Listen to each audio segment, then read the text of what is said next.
About 10 years ago, I was driving trucks for a living. Not long haul or anything.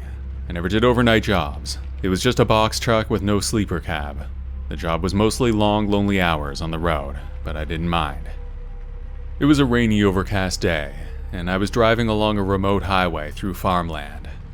The sound of the rain on the truck's roof was almost hypnotic, and the road ahead was a blur of asphalt and gray skies. I was starting to feel tired, even though it was only late afternoon, so I was thinking about stopping for a coffee at the next service station. My rig for the day was an older truck that belonged to my company. It was in good shape, but it had some quirks. The gears were sticky, for lack of a better word. It took some getting used to, and only a few guys at my work could drive this particular truck. I was one of them, and my boss was one of the others.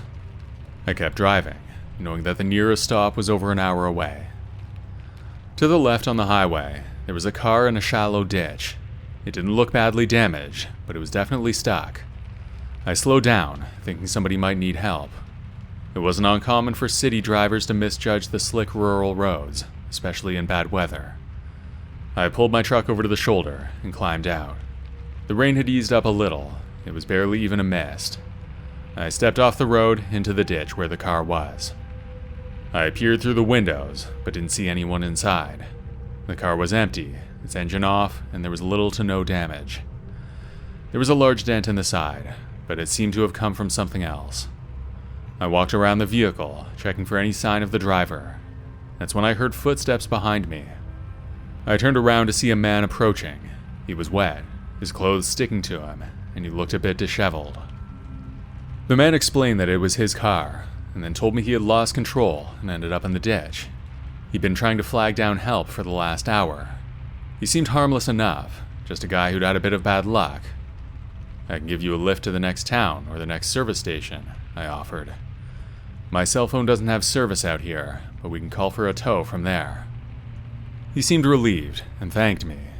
We walked back to my truck, the rain still misting a little. I climbed into the driver's seat, and he got into the passenger side. I know it's not smart to pick up strangers, but it's something that I had done for a long time at that point, mostly because of the loneliness from being on the road. Maybe it's also because I feel a duty to help. Because of that, I didn't hesitate to give the guy a ride.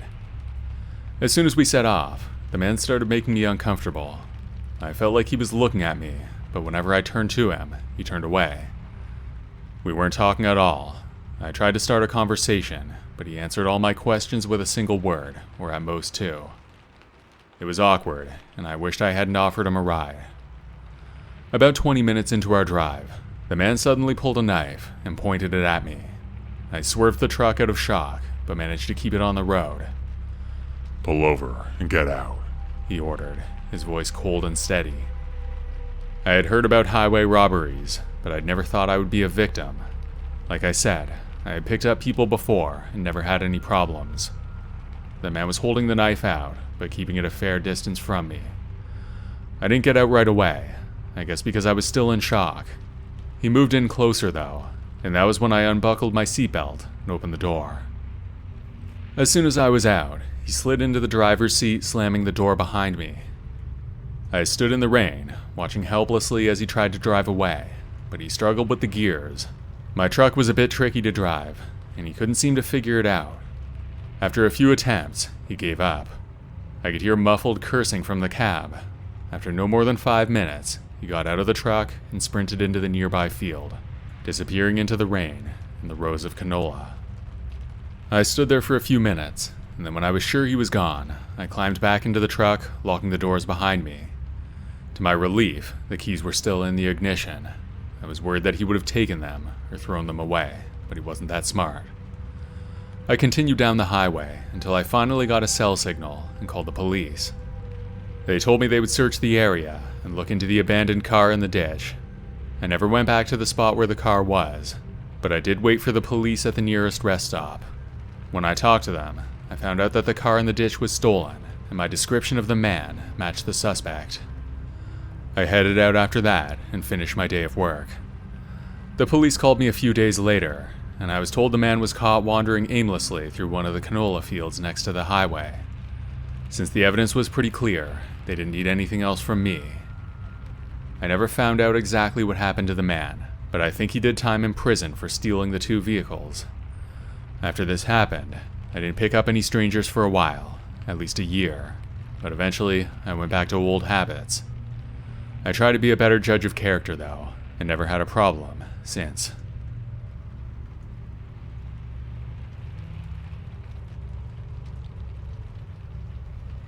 Last Thanksgiving, I had been visiting family out of town, a trip I make every year. My parents still live in the house that I grew up in, but I moved out over 10 years ago. My town was about a 4-hour drive away, with good traffic. I left my family's place in the late afternoon, expecting to beat the evening rush. But as luck would have it, the city's roads were clogged with vehicles. By the time I hit the highway leading to my town, it was already dark. By then, traffic was sparse on the highway. It was a relief compared to the stop-and-go traffic leading out of the city. I live in a smaller town than my parents, so the highway I take is not as busy. It was almost empty for most of my trip, save for the few occasional cars that zoomed past. When I was about an hour and a half from home, I noticed a truck behind me.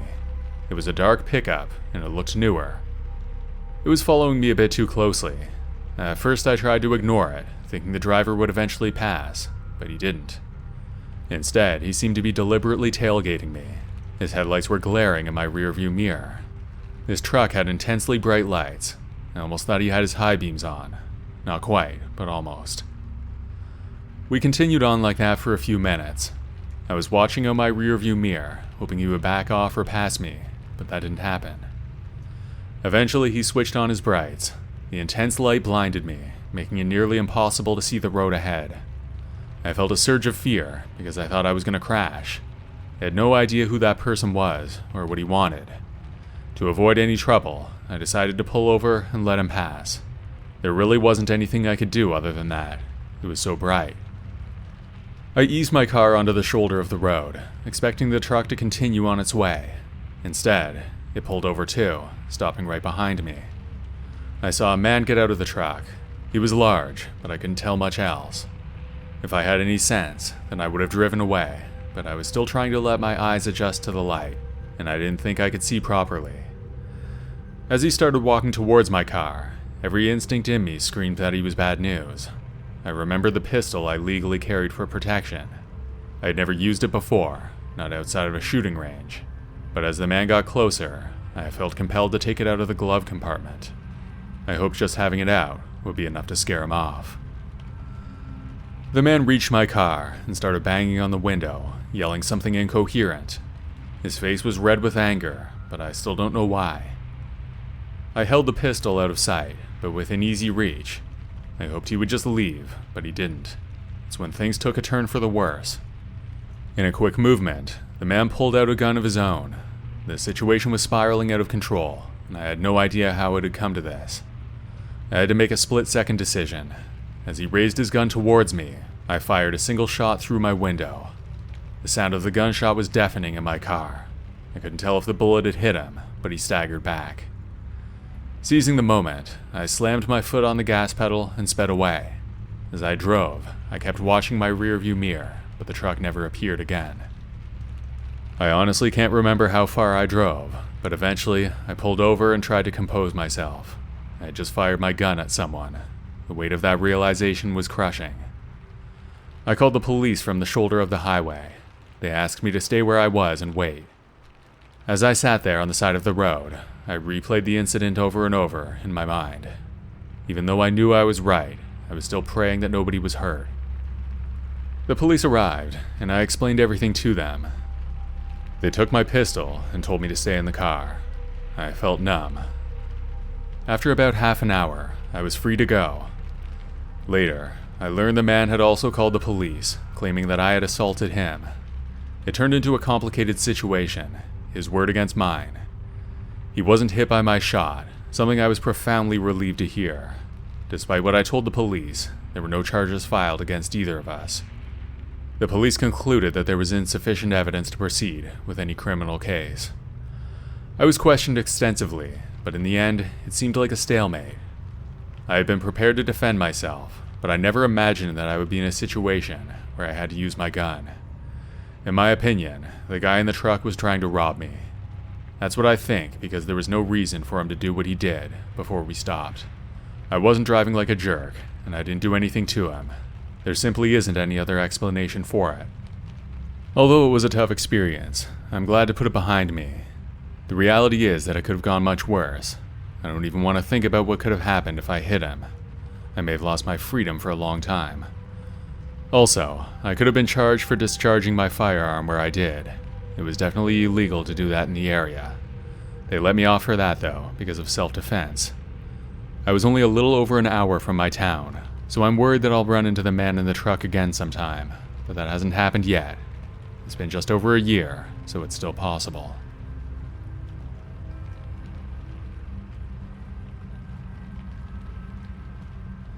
It was the year 2004, and I was working as a taxi driver. It was a job that suited me well. I liked the independence, but if you look it up, it's actually one of the most dangerous jobs. Lots of things happened to me in the 5 years that I did the job, and this is one of the worst. It was late on a Thursday evening, and business was slower than usual. I was hanging around a local college, hoping to pick up a fare. There was a spot near the front where the taxis would wait. That's how we did things back then. There were 2 cars ahead of me in the queue, but eventually they took off. That's when a young man jumped into my back seat. He was a normal-looking college kid, but with a hood pulled over his head, obscuring most of his face. There was something about him that immediately struck me as odd, but I couldn't quite put my finger on it. It wasn't his appearance, but the way he was acting. Once he was in my back seat, he gave me the address. The kid didn't say a single word though. He passed me a slip of paper with the address written on it. That had never happened to me before, so I felt weird. It was for a house located almost 45 minutes away in a more remote part of the city. I nodded at him and started the journey. I knew the area where he wanted to go because a lot of people lived in that neighborhood. It was a popular destination, especially late at night. I shifted my car into gear and began driving. The guy didn't say a single word the whole time, but I could feel his eyes on me in the rearview mirror. It was unsettling the way he just stared, rarely blinking. I tried to make small talk, just to break the tension, but he didn't respond. Not a word. We were about halfway to the house. At the moment, we were driving down a small highway. I had been down that road many times before, and it was one of the darker, more remote areas of the city. There were streetlights, but there weren't enough of them, and it was not a very well-developed area. There were some farms around there, but no houses or businesses close by. Suddenly, the man spoke up for the first time since getting into my car. Pull over here, he said. I was taken aback by his request. We were in the middle of nowhere, and his destination was still a good distance away. Are you sure? I asked. There's nothing around here, I added. Just pull over, he insisted. I didn't want him to get mad, so I reluctantly complied, easing the car onto the shoulder of the highway. I thought maybe he was going to be sick. This guy didn't look drunk or anything, but who knows? I'd had people puke in my car before, and it's the last thing I wanted, so I decided to pull over. The car's headlights hit a small patch of the road in front of us, but beyond that, it was darkness. I expected my passenger to get out right away, but he didn't move. Before I could ask him what was going on, I saw headlights in my rearview mirror. Another car pulled up behind us, and almost simultaneously, another one appeared, blocking us in front. A surge of adrenaline shot through me. I knew it was a setup. Men got out of both cars, and I realized I was about to be robbed. The feeling of helplessness was overwhelming. I thought about trying to drive away, but with one car in front and another behind, there was no escape. I did have a gun in my car, but I didn't even try for it. The locked box would have taken at least a few seconds to open, and being outnumbered as I was, I thought it best to leave it. These guys were probably armed too. They approached quickly, and before I knew it, one of them grabbed my door handle. It was locked, but then the man in the back seat finally moved. He reached forward and unlocked the door. Then the man opened it. They demanded whatever money I had, which at the time was around $700. I took a lot of cash trips, and really should have gone to the bank sooner. I gave it all to them, too shocked to do much else. Then they ordered me out of my car. I also did that. I stood there on the side of the road, watching my car speed away. I was alone, miles from anywhere, with no way to call for help. I started walking, hoping to flag down a passing car. Felt surreal, like a bad dream I couldn't wake up from. After about 30 minutes, a car finally stopped. It was a couple heading home from a late movie. They were shocked to find me wandering on the highway and didn't hesitate to help. They gave me a ride to the nearest police station. I was grateful, but after what happened to me, I wouldn't have blamed them if they didn't trust me. At the station, I talked to 2 police officers. I described the man, the cars, and everything I could remember. They found my taxi the next day, abandoned in a nearby field, only a mile or 2 from where I was robbed. It seemed they knew they couldn't do much with it. My guess is that they stole it simply so I wouldn't be able to get help. Maybe it bought them half an hour or so. The thieves had taken everything of value, but the car was otherwise undamaged. The police dusted it for fingerprints and found a match. They were able to track down the men who robbed me, including the one who initially posed as my passenger. They each got less than a year in prison for what they did to me. That seems light, but that's because I never actually saw a weapon. Whether they were armed, I'll never know for sure, but if one of them had pulled a gun, I was told that the sentence would have been much longer. Also, my car was basically fine, so they got off a little because of that as well. I think something like that should be at least 5 years, but that's just my opinion. I continued driving for a few years after this. Other things have happened to me before and after, but this is the only time my car was actually stolen. I was just glad to get it back.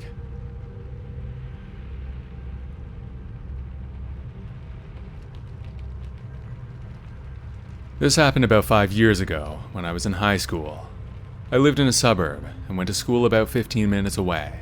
It was the biggest high school in the area. There were about 2,500 students, and some people came from pretty far away.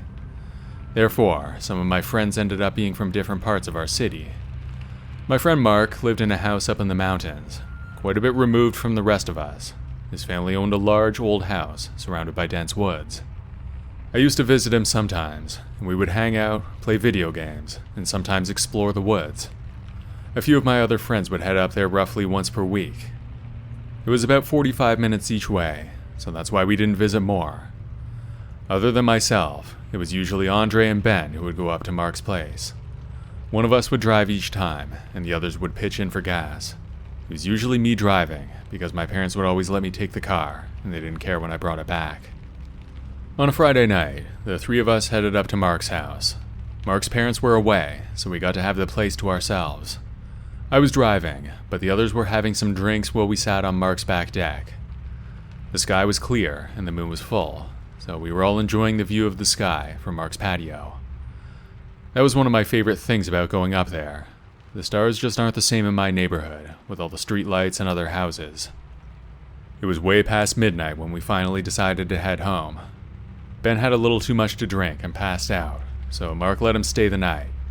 Andre still wanted to head home though, so we said goodbye to Mark and left his house. We got into my car and drove down the mountain road. Andre had been drinking, but was still pretty much sober. We were talking as the car descended down the winding gravel road. I took it slow as I always did, even though it was not that dark. My headlights combined with the full moon meant that I could see pretty far ahead. I turned a sharp corner and saw a man standing on the road. He was waving his arms wildly. I slammed on the brakes because he was blocking me. This was unusual, especially in such a remote area at this hour. We knew most of Mark's neighbors. There were many of them, and this guy definitely wasn't one of them. The guy was in his early 20s. He had a beard and he was a little overweight. He looked clean though, not like somebody who had been out in the woods for any significant amount of time. When I stopped the car in front of the man, he ran out to the side of my car. I cracked the window open slightly, wary of the stranger. He seemed panicked and pleaded for a ride to the nearest town. Said he'd gotten lost in the woods and been wandering for hours. Something about his story didn't sit right with me, but the fear in his eyes seemed genuine, as far as I could tell. I looked to Andre, who was in the passenger seat. He raised his eyebrows and shrugged, as if he didn't know what to do. It was my car after all, so it was my decision to make. "I'm sorry, but I can't help," I told the man. "I can call for help as soon as I get into town," I added. After I told him that, the man seemed to change his story. He rambled on about somebody chasing him in the woods. I asked why he didn't say that before, but he didn't have an answer. The whole thing was beyond creepy. I just didn't trust this guy, and I sure wasn't letting him into my car. There was no service on that road, so I couldn't call for help until we got down the mountain. As I began to roll up the window and drive away, he dropped to his knees, his hands clasped as if he was praying. It was a distressing sight, but I kept going. I accelerated slowly, glancing in my rearview mirror. It's when I saw something that chilled me to the bone. Another man stepped out from the shadows of the woods, watching my car. He didn't rush to the first man's aid or show any concern. Instead, he stood there, eerily calm, just observing. I slowed my car even more because I was curious.